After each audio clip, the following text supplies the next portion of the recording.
Hello साथियों, welcome to UP exams वाला। UP exams वाला में आप सभी का स्वागत है। साथियों, आप सब जानते हैं कि जब आप रोड पे वाहन चलाते हैं, चाहे वो वाहन आपका बाइक हो, कार हो या कोई और अन्य प्रकार का वाहन हो जिसमें इंजन लगा होता है ना, जिसमें ईंधन का इंजन होता है, तो उसको चलाने के लिए आपको एक ड्राइविंग लाइसेंस की ज़रूरत होती है ना, जिसको चालन अनुज्ञप्ति हिंदी में कहते हैं। मोटर व्हीकल एक्ट के अनुसार हर व्यक्ति को एक ड्राइविंग लाइसेंस की ज़रूरत होती है, और ये ड्राइविंग लाइसेंस आप सब जानते हैं कि ये आपको तब मिलता है जब कम से कम आप 18 साल की उम्र पूरी कर लेते हैं। मैं आपको समझाऊंगा कि जब कम से कम आप 18 साल की उम्र पूरी कर लेते हैं तो आपको आरटीओ की तरफ से एक ड्राइविंग लाइसेंस दिया जाता है ना। क्या दिया जाता है? आपको एक ड्राइविंग लाइसेंस दिया जाता है, जिसे हम लोग डीएल कहते हैं ना। आप इसको लेने के लिए आरटीओ के पास जाते थे। हर जिले में आरटीओ की एक अपना कार्यालय होता है और कार्यालय से आपको ये इशू होता था, लेकिन शर्त ये होती थी कि आपके पास आपकी उम्र 18 कंप्लीट हो गई हो, है ना, 18 वर्ष के आप हो चुके हो, तब आपको ये ड्राइविंग लाइसेंस मिलेगा। और पहले ड्राइविंग लाइसेंस के रूप में आपको लर्नर लाइसेंस मिलता है ना, लर्नर लाइसेंस मिलता है। अर्थात आपको पहले सीखने के लिए कहा जाएगा कि आप पहले गाड़ी चलाना सीखिए। अब आप कहोगे कि सर, गाड़ी अगर मैं रोड पे चलाऊंगा तो वो भी तो रोड पे ही चला रहा हूं, उसके लिए तो लाइसेंस चाहिए। तो उसी के लिए आपको लाइसेंस दिया जाता था, जिसे लर्नर लाइसेंस कहते हैं। मतलब जिसे लेकर आप गाड़ी रोड पर चलाना सीख सकते हैं। इसकी कुछ शर्तें होती थी, जैसे आपको नहीं पता, मैं बता देता हूं कि जब आपके पास लर्निंग लाइसेंस है तो शर्त क्या है? तो शर्त है कि भाई ये बात आपकी गाड़ी पर, जैसे आप कार चला रहे हैं तो आपकी गाड़ी पर यह शो होना चाहिए कि आप कार चला रहे हैं और आपके पास लर्निंग लाइसेंस है। उसको आप प्रकट करेंगे, आप उसको दिखाएंगे गाड़ी पे पीछे आगे, कहीं भी आप लोग पीछे आमतौर पे दिखाएंगे आपके पास कि मतलब कि आप एक्सपर्ट ड्राइवर नहीं है, आप लर्नर हैं। तो ये आपको शो करना होता था, पहली बात। दूसरी बात कि आप गाड़ी के अगले सीट पर, है ना, को पैसेंजर वाली जो सीट होती है ना, ड्राइवर के बगल में, उस सीट पर आप एक ऐसे व्यक्ति को अवश्य बिठाएंगे जिसे गाड़ी चलानी आती हो, मतलब जिसके पास डीएल हो, ड्राइविंग लाइसेंस हो। इसके अलावा आप किसी को पीछे नहीं बिठा सकते, है ना, और अकेले भी नहीं चला सकते। तो ये कुछ शर्तें होती थी। आपको लर्निंग लाइसेंस मिलता था। उसके बाद आप लर्निंग लाइसेंस जब मिल जाता था तो इसके 1 महीने के बाद से लेकर और 6 महीने के अंदर अंदर आप दोबारा अप्लाई करेंगे आरटीओ में जाके।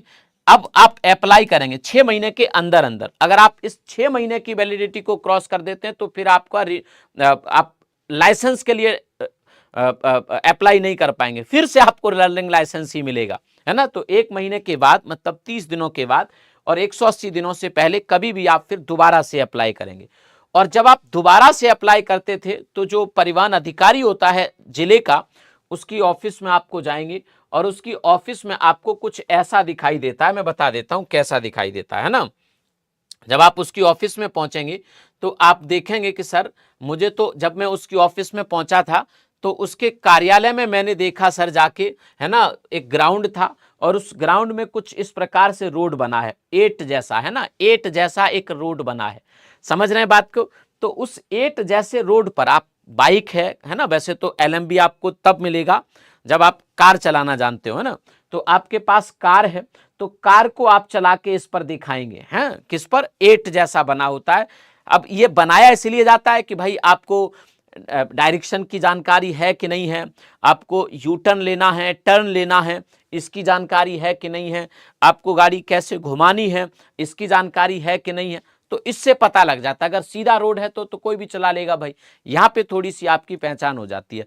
तो आप अधिकारी के निर्देशन में, अधिकारी के सुपरविजन में, उसकी देखरेख में आप यहाँ पे जब गाड़ी चला के दिखाएंगे, है ना, तब आपको वो लाइसेंस इशू करेगा, है ना। तब क्या करेगा? फिर आप लर्नर से क्या हो जाएंगे?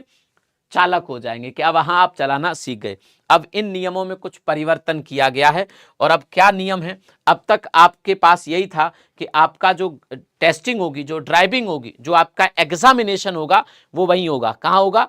आरटीओ ऑफिस में। लेकिन अब कुछ बदलाव आए हैं, जैसे कि सड़क परिवहन और राजमार्ग मंत्रालय ने 1 जून 2024 से, है ना, 1 जून 2024 से क्षेत्रीय परिवहन कार्यालय, मतलब रीजनल ट्रांसपोर्ट ऑफिस जो होते हैं, है ना, क्षेत्रीय परिवहन कार्यालय अर्थात आरटीओ में अनिवार्य ड्राइविंग टेस्ट की आवश्यकता को अब समाप्त कर दिया है।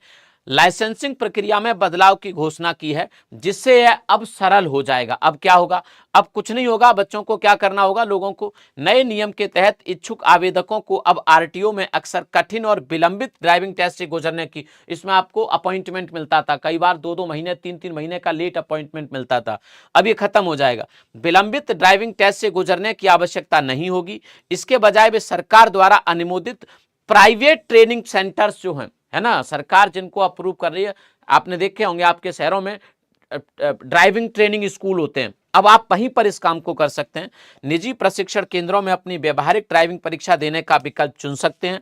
इन केंद्रों को ड्राइविंग टेस्ट आयोजित करने और आवेदकों को ड्राइविंग लाइसेंस के लिए योग्य बनाने वाले प्रमाण पत्र जारी करने के लिए अधिकृत कर दिया गया। अब आपको आरटीए को चक्कर नहीं लगाने होंगे। अब जो आपके शहर में जो आपका ट्रेनिंग स्कूल है, आप वहाँ पे अप्लाई कर सकते हैं, वही टेस्ट लेंगे और वही आपका आगे प्रोसीड कर देंगे आपका प्रमाण पत्र बनने के लिए, ठीक है, और आपको बन के वहीं से मिल जाएगा आपका प्रमाण पत्र। अब ठीक है सर, समझ गए, तो आप समझे कि भैया इसके बजाय भी सरकार द्वारा अनुमोदित निजी स्कूलों में अब परीक्षा अपनी दे सकेंगे। ये थोड़ा सा बदलाव हुआ है ना, थोड़ा सा क्या हुआ है, बदलाव हुआ है। गुणवत्ता सुनिश्चित करने के लिए निजी प्रशिक्षण केंद्रों को विशिष्ट आवश्यकताओं को पूरा करना होगा।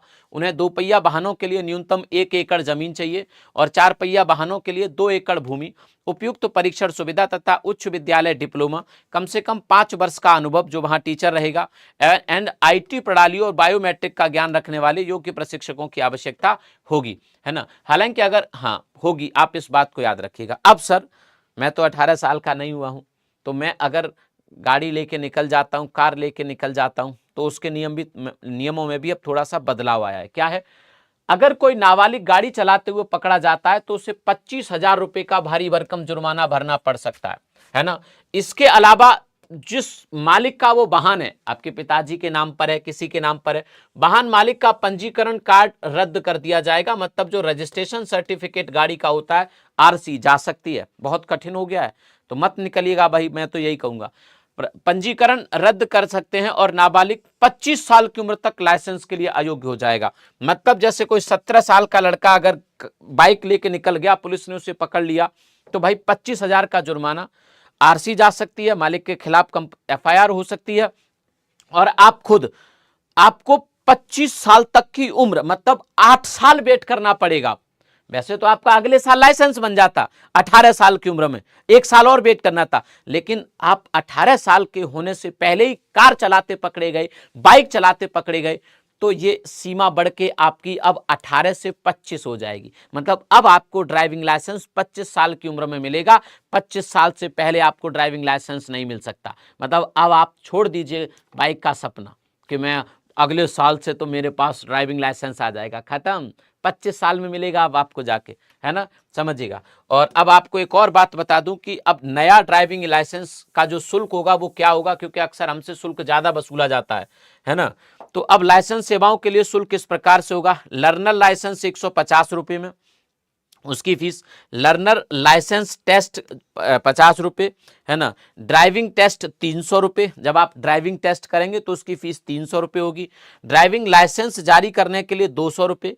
अंतर्राष्ट्रीय ड्राइविंग परमिट की फीस 1000 रुपये। लाइसेंस में अन्य वाहन श्रेणी जोड़ना 500 रुपये इसकी फीस होगी, है ना, जो आपको देनी होगी। आप इसको भी समझ लीजिए, ठीक है। हाँ, इधर थोड़ा क्लियर लिखा है, इधर थोड़ा क्लियर लिखा है। लर्नर लाइसेंस टेस्ट आपका 50 रुपये, ड्राइविंग टेस्ट 300 रुपये, लर्निंग लाइसेंस जारी करने के लिए 200 रुपये, अंतर्राष्ट्रीय ड्राइविंग परमिट 1000 रुपये, लाइसेंस में अन्य वाहन श्रेणी जोड़ना 500 रुपये, लाइसेंस नवीनीकरण रिन्यू कराना है तो 200 रुपये, छूट अवधि के बाद 300 रुपये प्लस 1000 रुपये प्रतिवर्ष। ड्राइविंग निर्देश स्कूल के लिए डुप्लीकेट लाइसेंस चाहिए तो 5000 रुपये। ड्राइविंग लाइसेंसिंग प्राधिकरण के आदेशों के खिलाफ अपील करनी है तो 500 रुपये फीस। और ड्राइविंग लाइसेंस में पते या अन्य विवरण में परिवर्तन अगर कराना है, आपको डीएल में कोई एड्रेस वगैरह चेंज कराना है तो 200 रुपये फीस आपको वहां भी देनी पड़ेगी। आप इसको समझिए। तो कुछ चीजें बदलाव हो गई हैं, आप अपने भाई बहनों को भी बता दीजिए। लेकिन आप कहते हो कि सर कई बार मैंने कहते ये सुना है कि आप इलेक्ट्रिक स्कूटी चला सकते हैं 18 साल के नहीं हुए हैं, तो इसके पीछे का नियम क्या है? तो भाई मैं बता दूं इसके पीछे का नियम कुछ नहीं है, बस इतना है कि अगर आपकी स्कूटी 50 सीसी से कम है, कितनी है, 50 सीसी या इससे कम है ना, इससे कम है, तो आप 18 साल की उम्र से कम है तब भी आप इसे चला सकते हैं। सर कितना होना चाहिए फिर इसके लिए, तो 16 वर्ष के ऊपर के हैं आप और आपकी स्कूटी या बाइक 50 सीसी या इससे कम है तो आप चला सकते हैं। ठीक है, तो भारत में जो वैलिड एज है, मिनिमम जो वैलिड एज है वो 16 साल है ना, 16 साल, लेकिन उसमें शर्त है कि 16 साल से लेकर 18 साल की उम्र के बीच के आप तभी चला सकते जब आपके वाहन की क्षमता 50 सीसी से कम है। आप समझ रहे हैं इस बात को, ये मोटर व्हीकल एक्ट में भी पढ़ाया था मैंने आपको कि आप 16 साल से 18 साल से कम उम्र के हैं लेकिन 16 साल या से ज्यादा के हैं तो आप 50 सीसी तक के वाहन चला सकते हैं। तो आप इलेक्ट्रिक स्कूटी जो आती हैं, बैटरी वाली स्कूटी, उनमें से ज्यादातर की क्षमता 50 सीसी से कम होती है, तो वो स्कूटी आप 18 साल से कम है तब भी चला सकते हैं, लेकिन 16 साल से ज्यादा होना चाहिए। ठीक है, आप समझ गए इस बात को, नहीं तो भाई 25 साल तक वेट करना पड़ेगा, तुम्हारा ब्याह हो जाएगा, पत्नी को लेने ससुराल भी ना जा पाओगे बाइक या गाड़ी लेके, क्योंकि तुम्हारे पास तो लाइसेंस होगा नहीं, 25 साल तक इंतजार करना पड़ेगा। तो मैं तो कहूँगा कि 18 साल के जब तक ना हो तब तक आप कुछ मत चलाइए, ना अपने किसी छोटे भाई बहन को चलाने दीजिए, बहुत कठिन प्रोविज़न है, बहुत कठिन प्रोविज़न है ना, और बहुत कठोर कार्रवाई हो जाएगी। चलिए शुक्रिया आप सभी का, थैंक यू।